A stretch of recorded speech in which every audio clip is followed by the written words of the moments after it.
यह पुराने समय की बात है, जब साम्राज्यों का शासन महलों से नहीं, बल्कि मनुष्यों के दिलों से होता था। निर्वाण राज्य की सुंदर राजकुमारी रत्नावती सौंदर्य, ज्ञान और करुणा की अद्वितीय प्रतिमूर्ति थी। लेकिन उनके जीवन का सबसे अनमोल खजाना उनकी बेटी चांदनी थी, जो अपने पति महाराज आदित्य की मृत्यु के बाद उनकी आशा, उनकी हंसी और उनका सब कुछ बन गई। चांदनी एक मासूम, चंचल और तेजस्वी बच्ची थी, लेकिन प्रकृति ने उसकी हंसी में मौन बुना था। वह बोल नहीं सकती थी।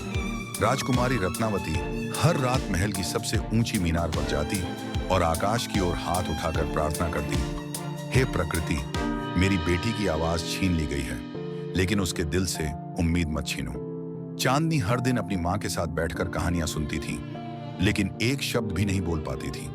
वह अपनी मां को आंखों से जवाब देती, मुस्कुराहट के साथ अपनी भावनाएं व्यक्त करती और चित्र बनाकर अपनी भावनाएं व्यक्त करती। रत्नावती ने न केवल उन्हें जीवन जीना सिखाया, बल्कि मौन रहकर जीना भी सिखाया। एक दिन राज्य में बड़ी महामारी फैल गई। लोग मरने लगे, महल के दरवाजे बंद हो गए।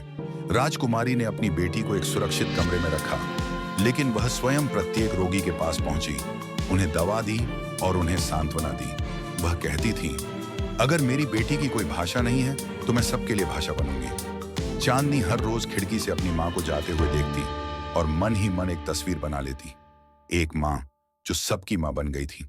लेकिन भाग्य चुपचाप नहीं खेलता। एक दिन रत्नावती भी बीमार पड़ गई। जब चांदनी को पता चला तो वह पहली बार जोर से रोई, चीखी और फिर चमत्कार हुआ। वर्षों बाद चांदनी की जीभ ने पहली बार आवाज निकाली। उसकी चीख से पूरा महल हिल गया। मां! यह एक शब्द था, लेकिन सदियों के दर्द से भरा हुआ था। रत्नावती ने कमजोर नजरों से अपनी बेटी की ओर देखा, मुस्कुराई और बोली, मेरी प्रार्थना स्वीकार हो गई है। मेरी बेटी बोल पड़ी है। अब मैं मौन स्वीकार करती हूं। चांदनी ने वह रात अपनी मां के पास बिताई और जब सुबह सूर्योदय हुआ तो रत्नावती का निधन हो चुका था। लेकिन जाते जाते वह अपनी बेटी को ऐसी ताकत दे गई जो शब्दों से परे है। चांदनी ने एक बड़ी दीवार पर अपनी मां का चित्र, उनका चित्र बनाया। एक ऐसी मां जिसके लिए प्यार सिर्फ एक भावना नहीं, बल्कि एक त्याग था। वर्षों बाद वह छवि मौन प्रार्थना के रूप में जानी जाने लगी और आज भी लोग इसे देखकर कहते हैं, यदि प्रेम आकार ले सकता तो यह एक रत्न होता।